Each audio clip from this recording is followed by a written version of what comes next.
Ehsan Jafri was an Indian politician and former member of the 6th Lok Sabha for the Congress Party, who was killed in the Gulbarg Society massacre, which was one of the episodes of mob violence against Muslims during the 2002 Gujarat riots. It has been alleged that on February 28, 2002, he was killed by a mob armed with machetes when he pleaded with them to spare the lives of the women and children who had taken refuge in his home. The special investigating team concluded that he was killed after he fired at an agitated mob outside his house. His widow Ehsan Jafri has subsequently argued that the state of Gujarat and its then Chief Minister, or the current Prime Minister of India, Narendra Modi, was partly responsible for the violence and for the lack of police intervention in favour of the victims at Gulbarg Society. This argument has been rejected by a special investigation committee which concluded that Modi had no responsibility for the incident. Life.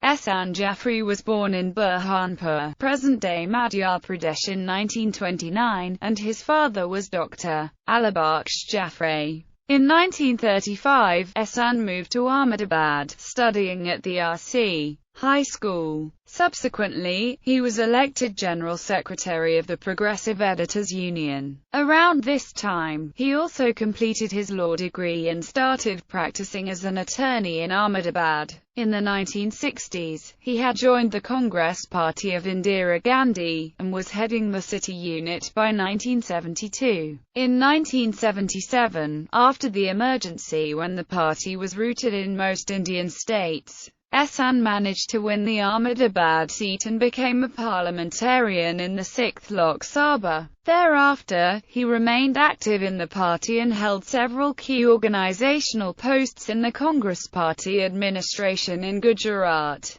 Death. On 28 February 2002, when riots broke out in Gujarat, he was killed by a rampaging mob. By early morning, a large mob gathered at the Gulbarg Society in the Chamanpura suburb of Ahmedabad. This was an almost entirely Muslim housing society where the septuagenarian Ehsan Jafri lived. According to first information report of the incident filed by Police Inspector K.G. Urda, the violent Hindu mob started attacking Muslim-owned establishments in the morning and were dispersed by the police. However, they reassembled around 1 p.m. armed with swords, sticks, pipe and kerosene, had blown up gas cylinders to blast through walls in the Gulbarg Society. The report also mentions that the rioters were guided by voter lists and computer printouts with the addresses of Muslim-owned properties. Information obtained from the local municipal administration.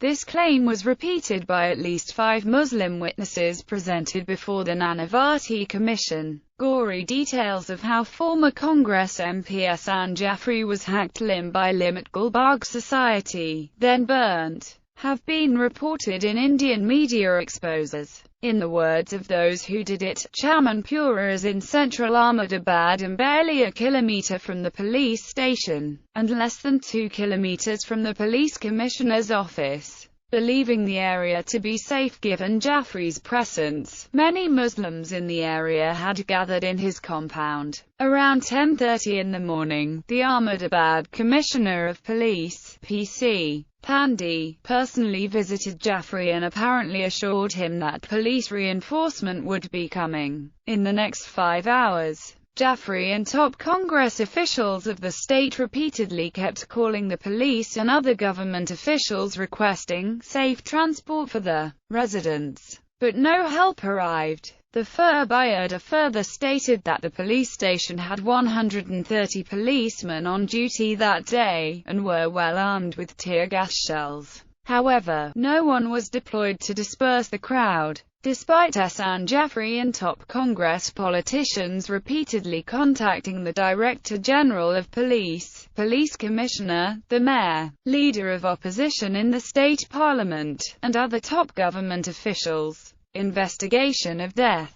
The Tehelka report elicited no response from the Gujarat police, and 4 months later, the Supreme Court appointed a high-level investigative team, including the ex-chief of the Central Bureau of Investigation, to investigate 11 major unresolved cases arising from the riots, including this murder. However, in April 2012, a special investigation team found that Gujarat Chief Minister Narendra Modi had absolutely no role in the killing of Ehsan Jafri. Later, a protest petition was filed by his wife Ehsan Jafri seeking rejection of the said SIT report to local Metropolitan Magistrate B.J. Ganatra. SIT has strongly opposed this petition and said that Modi has never said that go and kill people. Later, Supreme Court through Gujarat High Court stayed the routine transfer of the Metropolitan Magistrate who was hearing the petition on the information of the amicus curiae Harish Sav that the routine transfer due to the end of his term may delay the case.